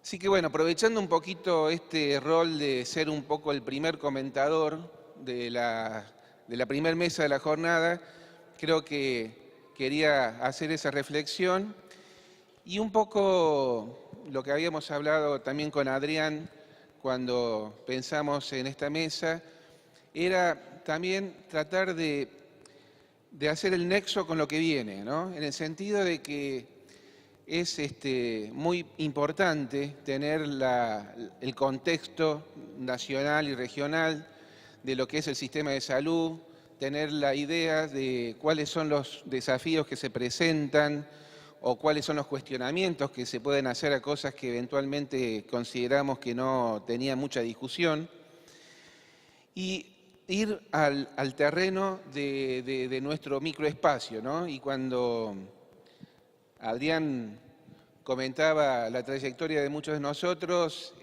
que hemos estado en tantos lugares y hemos ocupado distintos roles en el sistema de salud, uno por ahí intuitivamente iba viendo que había un montón de cosas que van por distintos caminos independientemente de las decisiones que se tomen en determinado lugar, en determinado escritorio, en determinado centro de decisión. Y eso que uno por ahí lo veía como intuitivo, cuando tiene la posibilidad de acercarse a la academia y de acercarse a quienes pueden esquematizar el pensamiento y darnos algunas formas de ubicarnos en qué está pasando, y encontramos algunas respuestas en cuanto por lo menos a decir, bueno, esto que a uno le parecía, acá está, alguien lo pudo definir, lo pudo poner en palabras. Y en este trayecto que hicimos con Adrián y algunos otros que están acá presentes de cursar una maestría, encontramos a un docente de origen brasileño, Emerson Mery, que hablaba de lo que es el microespacio para el desarrollo de las actividades, y él nos hablaba de las complejidades o de la complejidad que es los sistemas de salud. Nada nuevo, obviamente, creo que todo el mundo lo conoce. Y dentro de esa cuestión nos hacía reflexionar sobre que en los sistemas de salud y en las organizaciones de salud, todos tienen una G. ¿A qué se refiere la G? La G de gobierno. Algunos podrían tener una G mayúscula, que está ocupando algún cargo de conducción, algún cargo de dirección, como que tiene la responsabilidad formal de llevar adelante la institución y de dar o rendir cuentas ante la comunidad, ante las autoridades que lo han puesto en ese lugar, pero también todos los demás tienen la G minúscula, porque alguna cuota de gobierno, de algún microespacio tiene, desde el que atiende la cocina del hospital, desde el que está sentado en la ambulancia conduciendo el vehículo, desde la enfermera que está haciendo los turnos. Esas G minúsculas que todos tenemos en nuestras organizaciones, que muchas veces son también tema de conflicto, porque como cuestiones de gobierno hay tensiones y hay espacios de poder que se superponen y generan tensión, vaya si lo sabremos, creo que muchos se pueden sentir identificados con esa cuestión. También, como contraparte, tiene la posibilidad de que si algunas G se van alineando y se van agrupando y van reuniéndose para ver qué nos pasa, también es posible encontrar que sumando pequeñas G de gobierno, se pueden construir espacios de trabajo que son muy productivos y que pueden ser claramente parte de lo que es el sistema de salud, llevado a una situación concreta, llevado a un lugar concreto. Y creo que muchas de las cosas que hoy vamos a estar escuchando, y mañana también, y el sábado, tienen que ver con esto, con desarrollos de compañeros que han empezado a ver que pueden diseñar una estrategia para abordar una problemática que por ahí no se les había ocurrido, que la vieron en algún otro lugar y la quieren replicar con alguna modalidad acondicionada al contexto en que están viviendo, o cualquier otro de los ejemplos que seguramente, para no estar yo enumerando acá, que seguramente mi memoria va a ser muy escasa, vamos a poder escuchar de experiencias y de relatos que se van a ir reproduciendo en estas jornadas. Entonces, este era un poco el aporte que yo proponía, y en esta ubicación de cierto privilegio que tengo de ser un poco el primer comentarista de lo que estamos escuchando, y de insistir en esta cuestión de que tenemos esta capacidad de tener pequeños espacios de gobierno en nuestro lugar, que si lo aunamos con los que tienen nuestros compañeros al lado, seguramente vamos a construir un sistema de salud que dé mejores respuestas a la gente a quienes tenemos que servir, y que también, obviamente, nosotros somos parte de la comunidad, también nos sentamos nosotros mejor para darlo, porque esto es parte de la cuestión, ¿no? El sistema de salud tiene que responder a la necesidad de la comunidad, pero el trabajador de salud tiene que estar en una condición de bienestar para poder justamente brindar bienestar. Así que bueno, con esto quería ir cerrando y agradecerles a todos la presencia, y le devuelvo al señor coordinador de la mesa. Bueno, gracias, Rubén. Bueno, ya estamos en hora, vamos a abrir, vamos a comer, pero previamente vamos a hacer 3 preguntas. Si alguno tiene alguna cuestión para plantear o definir, y si por mayoría vamos todos a comer, vamos todos a comer. Pero queríamos hacer, digamos, la propuesta era de poder plantear algunas preguntas. Bien, Marcela va a tener el micrófono y yo le voy a dar a los que contesten, digamos. ¿Alguna duda, inquietud? Son 11 años que no nos juntamos, así que seguramente va a haber alguna que otra cosa para decir. Allá.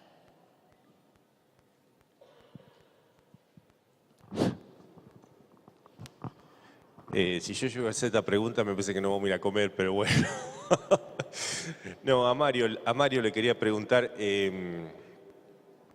creo que estoy de acuerdo en casi todos, y no sé si en alguna cosa por ahí se puede llegar a discutir, pero me pareció muy justa, muy concreta todo el planteo que hace. Ahora, la pregunta es cómo se lleva a cabo concretamente todos estos cambios que uno los prevé, los siente, y creo que muchos trabajadores de la salud lo sentimos que son ultra necesarios, porque el sistema de la Argentina está funcionando completamente en sentido opuesto a todo lo que se está planteando, y hacer un cambio medianamente brusco creo que llevaría a un problema mayor a lo que fue la ley de medios o lo que puede haber sido la 125.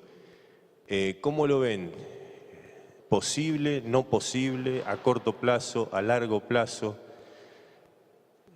todos estos cambios que se están planteando? Bueno, si hubiera un gobierno militar, en muy poco tiempo pondría cambios como estos o muy otros, y nuestra salud mental quedaría gravísimamente afectada.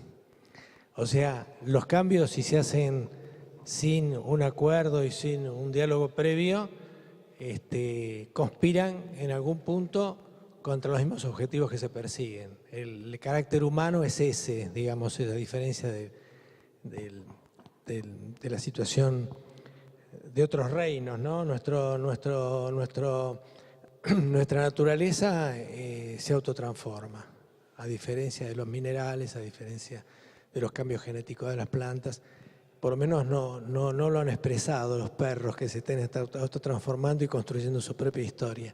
Entonces es el hombre que tiene esa capacidad de autotransformación. Si la pierde en aras de un poder que se apropia, la pérdida es descomunal. Entonces, los cambios se pueden hacer de esa manera. En nuestros sistemas de gobierno con poderes supuestamente divididos, debería haber una discusión independiente de cada poder y cada uno a sus cosas. el Poder Legislativo podría plantear una ley nacional y federal para que contemple el todo y las partes. Ahora, ¿es necesaria una ley? Muchas cosas se pueden hacer por resolución ministerial. Si no se hacen por resolución ministerial, ¿cuál puede ser la explicación? Creo que las palabras huelgan. Me parece que se necesita que toda la población esté informada y con alguna opinión, y va a ser cada vez más difícil que desde el poder no se hagan cosas elementales que con una resolución ministerial se hacen. ¿Qué porcentaje estimás, Daniel, que se hacen con resoluciones ministeriales en una ley nacional? Bastantes. Entonces, ¿por qué no se hacen con resoluciones ministeriales, que es del Poder Ejecutivo? Bueno, no sé si contesto. Yo agrego esto. Dos cosas. Una es que realmente esto que tira así rápidamente Mario de tener una ley federal de salud como marco, realmente es me parece una cuestión que podría contribuir a alinear cuestiones que tienen que ver con un sistema que no ha delegado en la nación la salud, que es patrimonio de cada jurisdicción, pero que realmente tener un marco nacional consensuado a partir de un debate profundo y participativo podría ser, y es posible, totalmente posible eso. Creo sí que Mario marcó muchas de las cuestiones que tienen que ver con lo que plantea una postura conservadora y sostener, instaurar una mirada conservadora en salud, en la economía y en la política en general demanda muy poco tiempo. Pero un proceso de transformación real a favor de los intereses populares demanda mucho más tiempo. Yo creo firmemente que en estos 10 años se han dado pasos muy importantes para consolidar ese proceso de transformación, pero falta todavía mucho y quizás en salud es una de las áreas donde más falta consolidar ese proceso de transformación, pero creo que realmente es posible. Si no fuera posible, si no pensara que es posible, realmente no estaría participando activamente de donde he tratado de estar para poder influir en la definición de decisiones políticas trascendentes en salud. Segunda pregunta.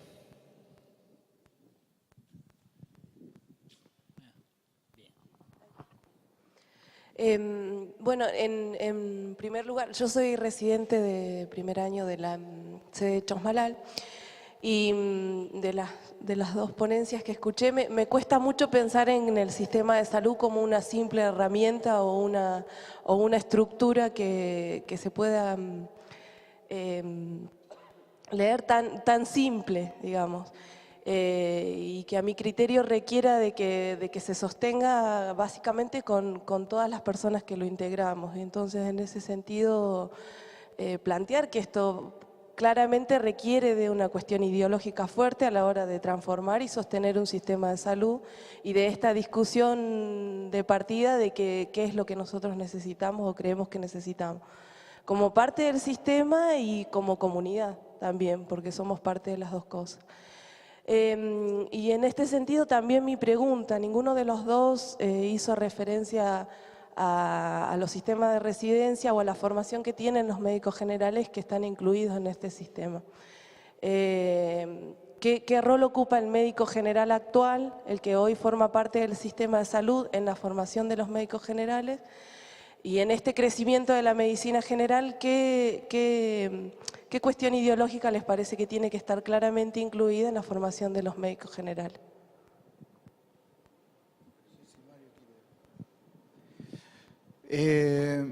Antes de la residencia, es cierto que no lo comentamos, ¿no? Es verdad eso. Por eso yo para abrir el paraguas dije que era un listado incompleto. Porque sabía que había muchas cosas que no estaban.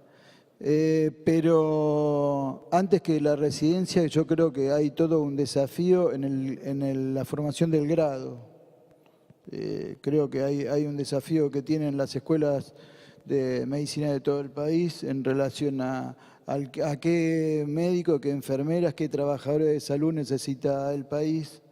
Y después sí también el tema de los posgrados, no solo de las residencias, sino también de los posgrados, las maestrías, otros instrumentos, otros dispositivos de formación después del grado que se van dando y que realmente van enriqueciendo al equipo de salud y que sostengo lo que decía al principio, ¿no? Creo que tienen que tener un sustento ideológico claro, pero no una cuestión desde una cuestión dogmática solamente, sino realmente, por supuesto, desde algunos pensamientos e ideas que son el sustento, pero que tienen una traducción concreta después en la práctica cotidiana. Y me parece que parte de eso tiene que ver con pensar en concreto con respecto a la residencia de medicina general, no solamente en el conocimiento técnico que requiere ese médico general para poder desarrollar su trabajo después en el terreno, sino también en esta idea que esbozábamos de la necesaria consustanciación de ese médico y de ese trabajador de salud, lo extiendo más allá de los médicos solamente, con la realidad política, social, cultural en la que tiene que actuar. Me parece que si perdemos de vista eso, y por eso planteamos que el sistema de salud como tal es un instrumento a favor de aportar a la construcción de salud, pero no es el fin en sí mismo. El fin en sí mismo no es el sostenimiento del sistema como tal, sino el ponerlo al servicio de...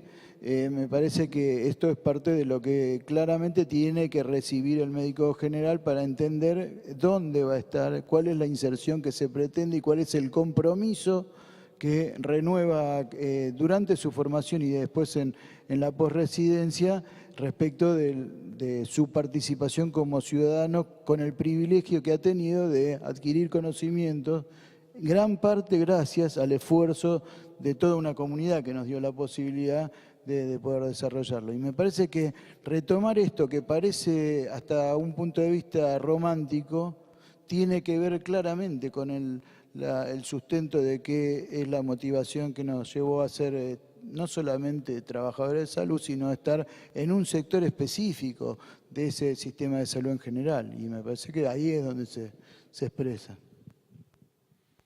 Última pregunta.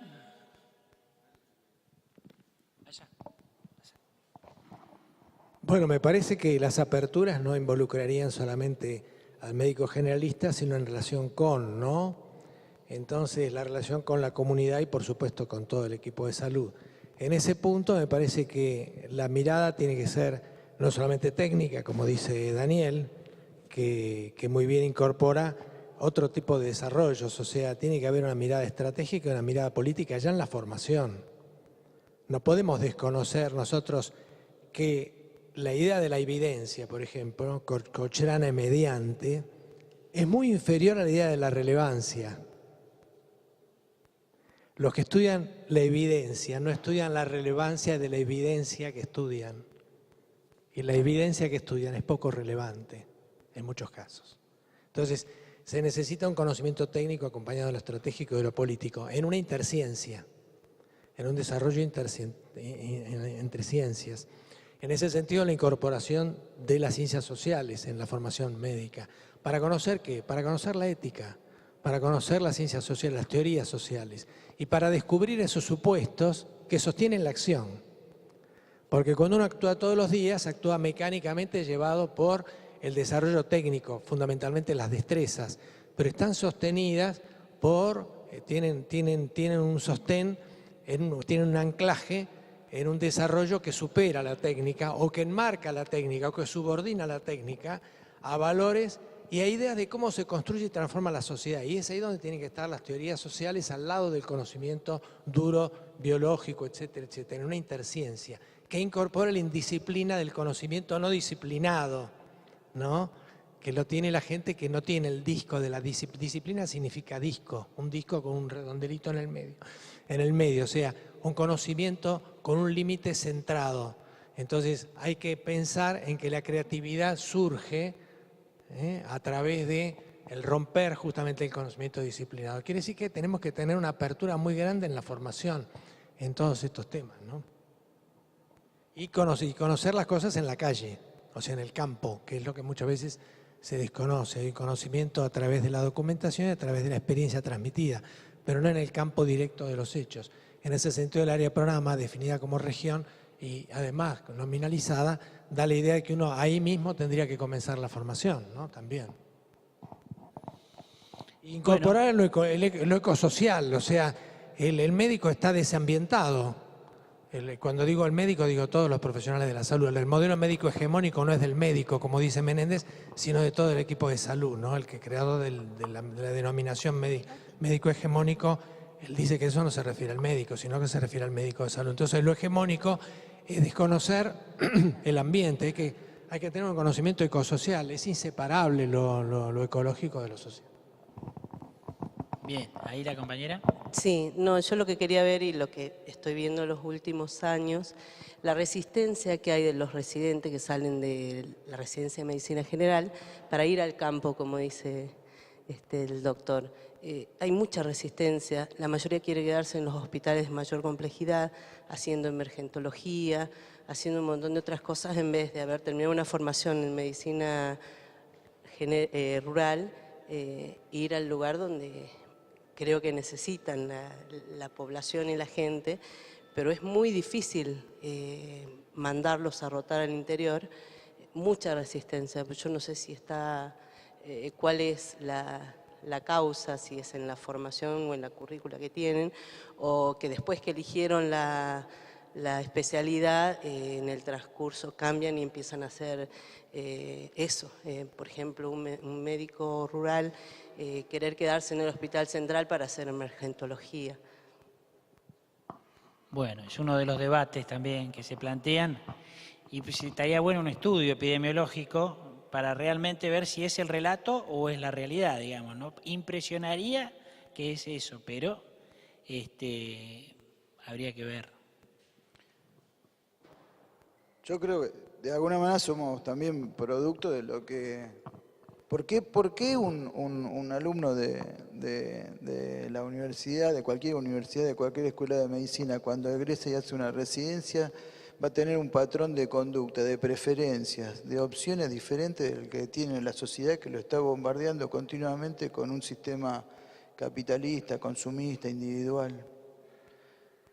Digamos, ¿por qué tendríamos que esperar que el médico generalista sea un marciano que se aleja de todo lo que está pasando en la sociedad y reacciona de una manera netamente altruista, apasionado y enamorado y bueno, es parte de lo que le tenemos que transmitir, pero realmente está en un contexto también social determinado que lo determina también en sus preferencias. Por eso yo creo que hay mucho para trabajar y creo que no es solamente, como decía recién, trabajarlo durante la residencia, sino que hay un gran desafío en el grado. Hay un gran desafío de plantear otra mirada de la importancia que tiene, y no digo solo los médicos, por eso digo todos los trabajadores de salud, en virtud de la participación que van a tener después en la sociedad como un instrumento más para contribuir a esa decisión política de la que hablaba Carrillo en cuanto a la capacidad de ser transformadores o contribucionistas de esa transformación de la realidad, ¿no? Bueno, ¿alguna otra pregunta?